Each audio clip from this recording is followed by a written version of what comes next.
Hi, everybody. I'm Chris, and I'm doing a challenge against myself, trying to write a gay story using a gay tarot deck for Gay Pride Month.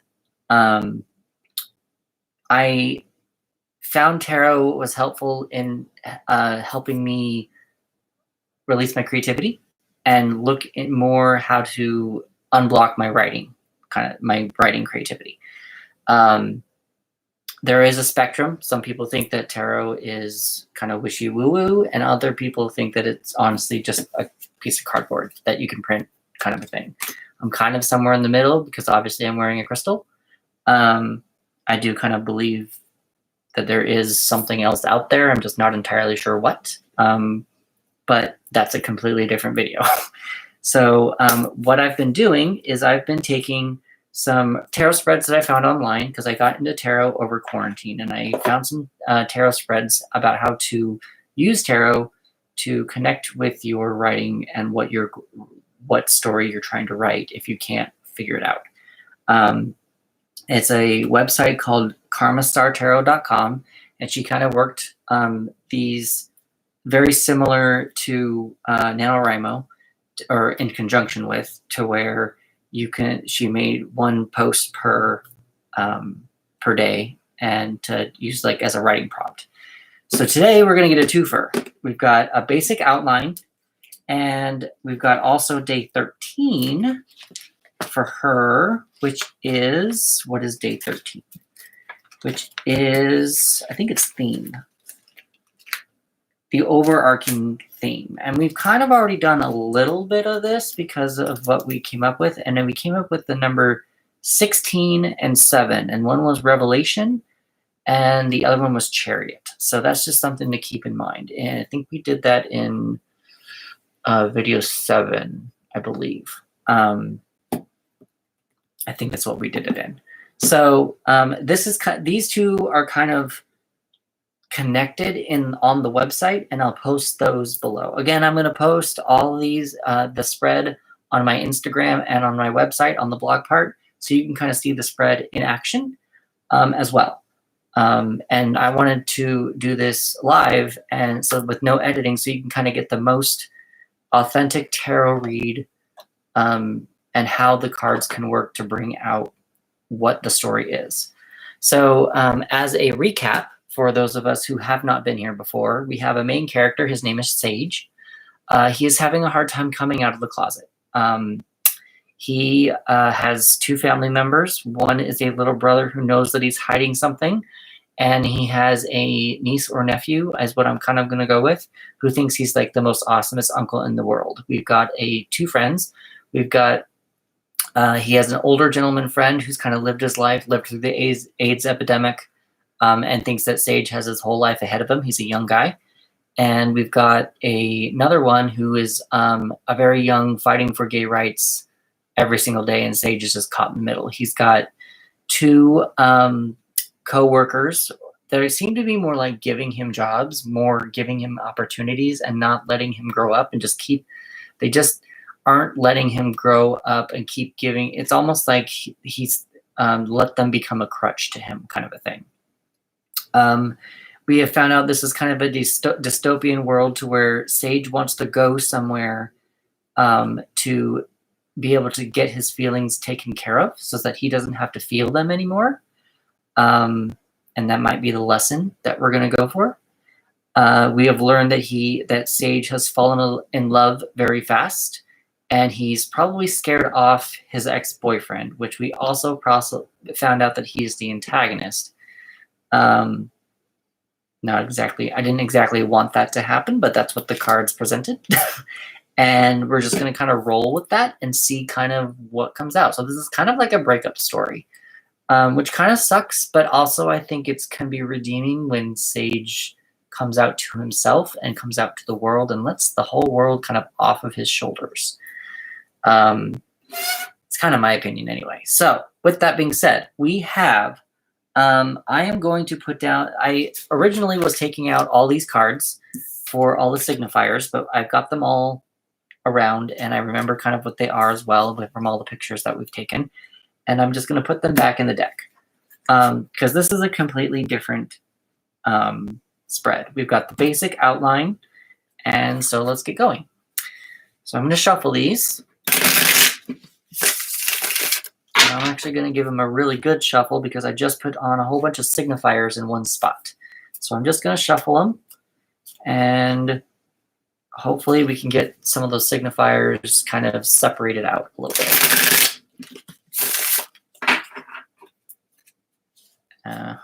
So let's see if we can do this a little bit, get these signifiers separated out a little bit so that we don't keep getting just signifiers in this spread.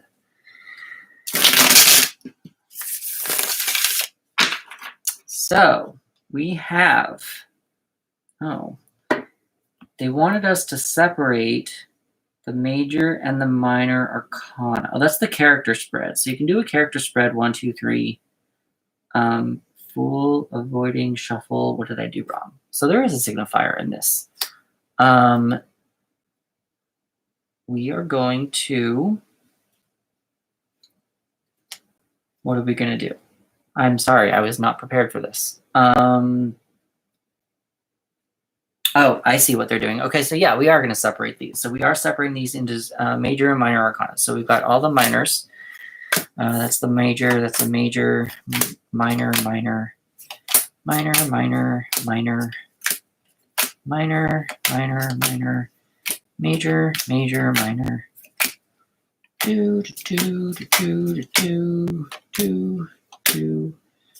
Death, temperance, cups, pentacles, wands, wands, swords, wands, moon, pentacles, pentacles, hermit, wands, youth, justice, cups, wheel, ace, swords, guide, cup, wands, cups, sun, cups, magician, pentacle, wand, sword, that one,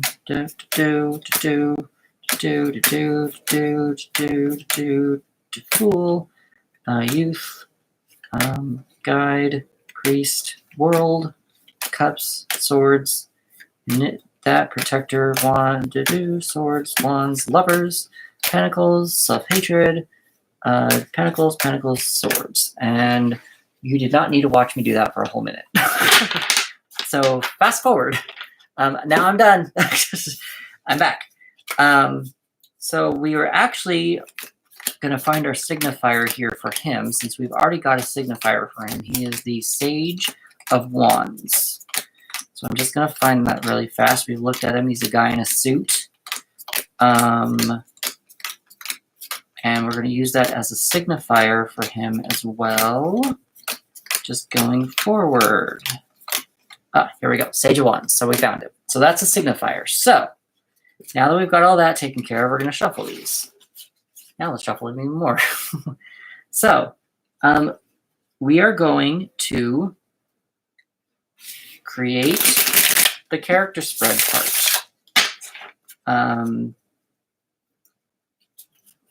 We're going to see what his beginning, middle, and end is. So hopefully this is not a tragic story.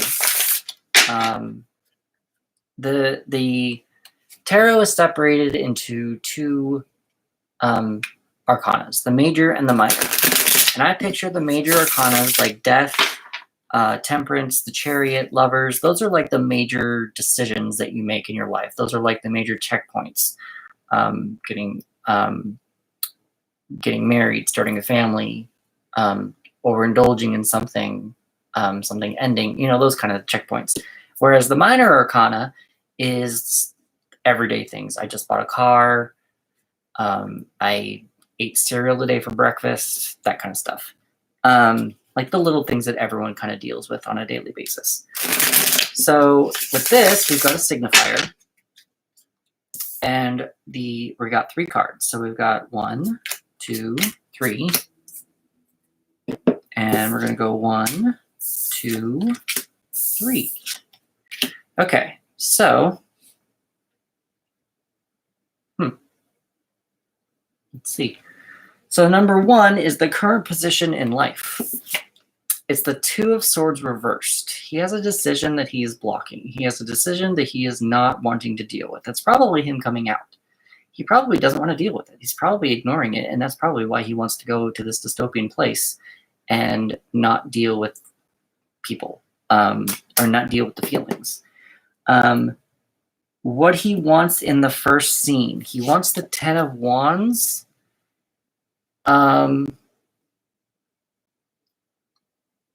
This was upright, which is kind of weird that he wants the Ten of Wands, because the Ten of Wands is a heavy card. But I kind of am going to go a little bit differently with where this is going, because the Ten of Wands is a very heavy card and you're carrying things that are a little bit too heavy. And I think that he wants to travel alone. I think that he wants to leave his wands behind. And that's where he wants in the first scene. So obviously this breakup has just happened. And he just wants to be, he feels very alone. And so he just wants to be left alone. Avoiding in the first scene. He could be avoiding his job, actually. This brought up a lot. This card was brought up a lot with the Magician. One of the guys that keeps giving him jobs and monies, and that's him giving him money and all that kind of stuff. So obviously he's avoiding someone helping him out. Maybe he feels like he's hopeless in this card, and he just doesn't think that he can. Anyone can save him, kind of a thing. And so he is avoiding help in the first scene. So now we're going to shuffle the major arcana. And I just want to double check to make sure we have them all here. Let's do 1, 2, 3, 4, 5, 6, 7, 8, 9, 10, 12, 13, 14, 15, 16, 17, 18, 19, 20, 21. Crap. We're missing one. We want to make sure that we have them all. Cups, swords, wands, cups, cups, swords, swords, cups, swords, wands, pentacles, swords. Drop anything? No. Wands, pentacles, cups, wands, wands, swords, pentacles, wands, swords, wands, cups, swords, cups, cups, pentacles, swords, wands, priests. Haha, found it. Okay, so now that you've seen kind of what I do when I separate my cards, that's kind of embarrassing. So we've got 22 major arcana cards, and we're going to put another 3 cards down for A, B, and C. We're going to shuffle these out, and event resonating in the first scene, what kicks off the story, and what makes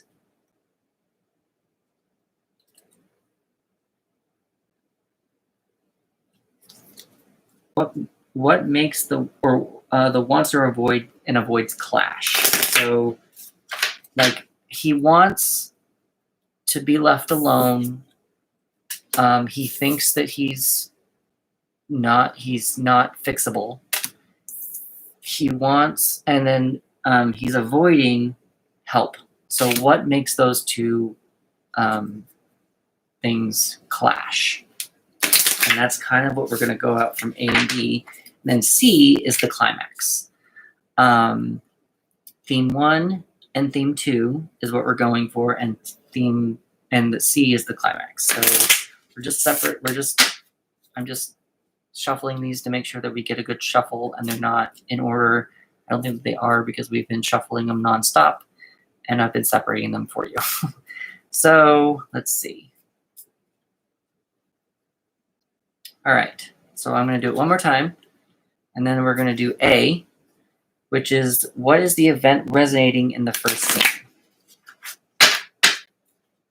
And then B is what makes and avoids the clash, the wants and the avoid to clash, and C is what's the climax. So A, the event resonating in the first scene that kicks this whole thing off. I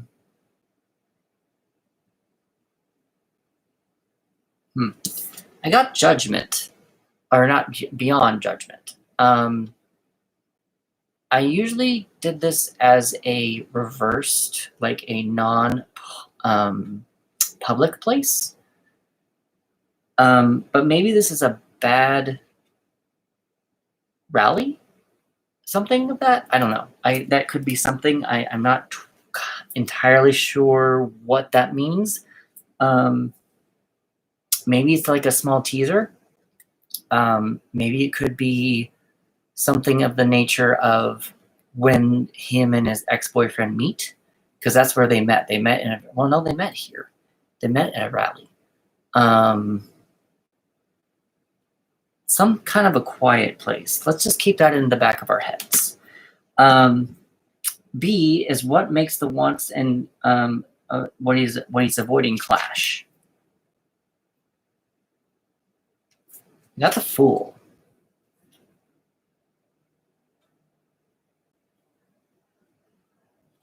I wonder if this could be the boyfriend at first, before he becomes the Guide of Swords, like what we've already done before with the past ones that we've done. Because the Fool is a very open person, very willing to take risks, and willing to kind of free spirit. He doesn't know much about the world.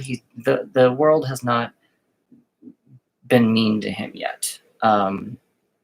So maybe this is the boyfriend. What makes his needs and wants clash? So maybe because he doesn't think he needs help, or he wants to be alone, he doesn't think he can be helped.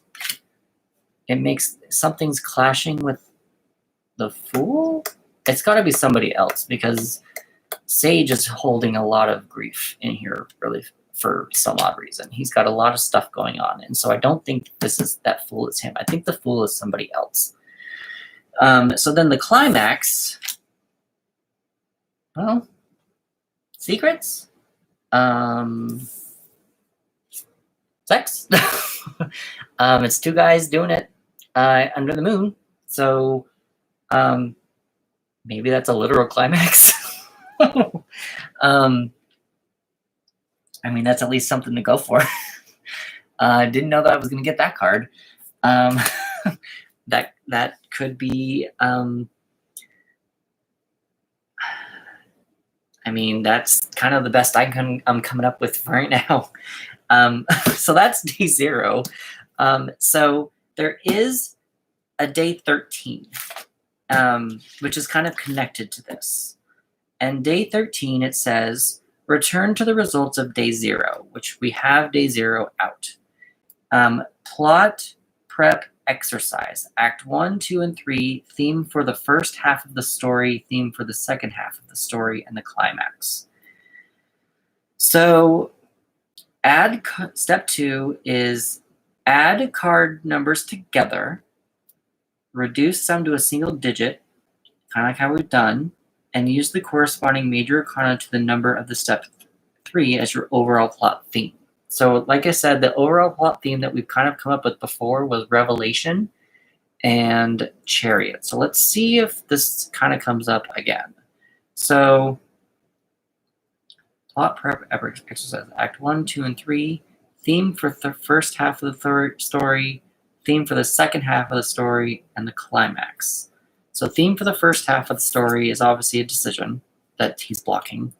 The theme for the second half of the story is the 10 of Wands. So he's obviously trying to deal with all the crap that he's dealing with. And the climax is him accepting help, or him accepting that he can move along, or him accepting that he can be the guy holding the money and help the next generation become more comfortable with themselves, kind of a thing. So add the numbers together. 2, 12, 18. So 18 can be, let's go to the star here again. 18 is the moon. And that could also be reduced to 9, which is because you add 8 plus 1. And that could be the Hermit. So that could be a theme, the Hermit or the moon. So there's kind of some darkness there. There is secrets there. There's not a whole lot of light shining there, kind of a thing. needing to be alone, figuring yourself out, spending some time by yourself to figure yourself out, kind of a thing. So that's that one.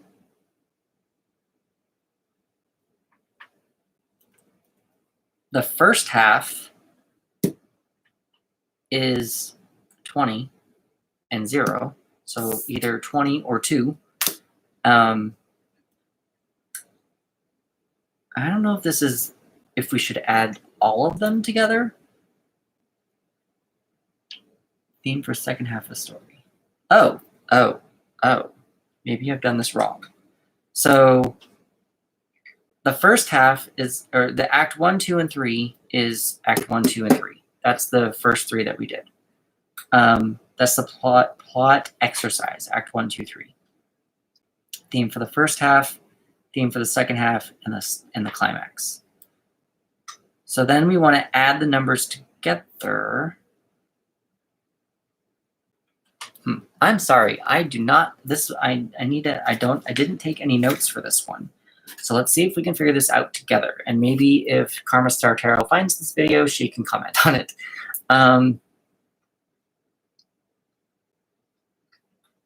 So let's do this 2 different ways. I'm going to do this. We've got 2, 10, 6, 20, and 18. So let's add these up.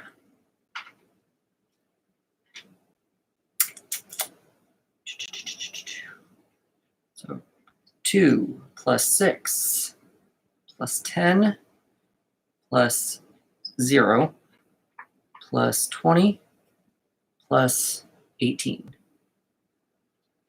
56.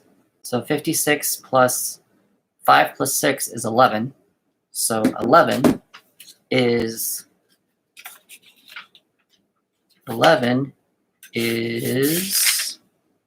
strength, which kind of makes sense. Getting strength with yourself. If you want to go even further, you can go 2, because 1 plus 1, and that is the High Priestess. And the High Priestess, at least not in this deck, is actually the intuitive. So be more intuitive with yourself. The High Priestess is kind of like that as well. She thinks that she wants you to be worthy of her secrets, kind of a thing. So you need to be more intuitive, kind of a thing. So that's kind of what I'm getting. I'm getting, there's a lot of revelation, because we did that in a theme before. There's a lot of the Chariot, taking control of your life. Being intuitive is the number 2, and 11, which is strength, for this deck anyway, because sometimes strength is switched with justice, I think. No. Yes. Not something like that. They're switched on some decks. It just kind of depends on who the author is. So we've got a lot of self-reflecting, a lot of learning about yourself in this story. And that's kind of what I'm getting. So that's kind of a 2-spread deal. I will put everything down in the description. Follow if you want to still continue on with the rest of these. I know this was kind of like a more of an airy episode, airy video than I wanted it to be. But I will be posting more videos next week, and I will be putting the spreads on my Instagram and on my website so that you can see what I'm kind of looking at, and how I've come up with how I've come up with what I've explained. Again, if you have gotten the writing bug because of what I've said, go for it, have at it. I am not going to come at you. And I guess with that, I'm going to leave you with Happy Gay Pride. You have a good night, and I will see you in video 9. Yes, I'll see you in video 9. So see you next time.